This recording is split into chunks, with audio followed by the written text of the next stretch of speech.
nothing says love like a homemade project, something you took time to do to give to your mother for Mother's Day. We are making do-it-yourself gifts this morning with Elizabeth Magee, Crafty Magee. Good morning to you. Good morning. And this morning we're making a beaded necklace. And here's the finished product. It looks so lovely, something every mother would like. And you say this is a very simple craft project. This is. So you can just use silk fabric or an old handkerchief if you have that around.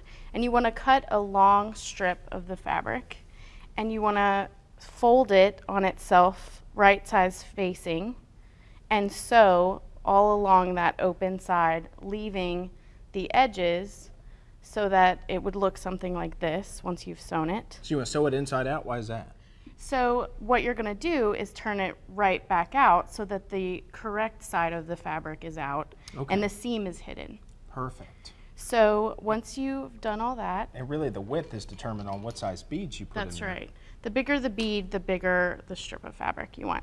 So you're going to place the bead or the wooden ball on the inside, and we've already got one inside here. Oh, we here. do? You already put one in there? And give this a run. So this is the bead in here. And you want to put it to the middle of the fabric. Okay.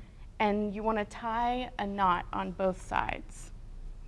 And this is going to hold the bead in place. Right. And that's going to be the center point of your necklace. Okay. So you want to tie it pretty tight. Tighter than that? Yeah, tighter than that, as hard as you can pull it. All right. Yeah. And then push that bead right up against that knot and tie the other knot on the other side. Should I twist it or no? Doesn't you matter. can. It doesn't really matter, but if that helps you hold it more securely, that's good. Helps me hold it. Yeah. So then you would tie that knot, get it as close to that bead as possible on the other side. It's not perfect, but Mom will love it. Yeah, and you can always untie it and retie it, but then you would add... We're just going to go with this, all right? Are you okay with that? That's fine. So then you would add another bead right next to it.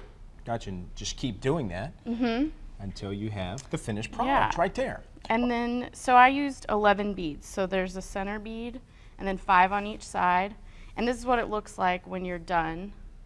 And then all you would do is just tie the ends together. And you can finish the edges. It's fraying a little bit here, but you can finish the edges and leave some length to it so Mom can decide how long she wants her necklace to be. Elizabeth, I have a lot of viewers. They love our segments here and they make your crafts. They always ask me, well, how can I learn more about that? And you have a blog that teach people how to do this. Yeah, I have a bunch of free craft tutorials on my blog, so you can go to craftymagee.com or check out WDRB for the link. And you also have craft parties where people come and they craft, right? Tell me about that. D.I.Y. Louisville is a community of crafters, and we meet once a month, the first Wednesday of the month. And so our next meeting will be in June. And we meet at a coffee shop or a library, and we just get together and we put the updates on our Facebook page on D.I.Y. Louisville. Brainstorm about ideas, teach novice crafters like myself. Just sit around, drink coffee, and talk crafts. All right, sounds fun. Yeah. Elizabeth, always good to see you. I love this idea. Thank you so Come much. on, make this for Mom and maybe one of my sisters.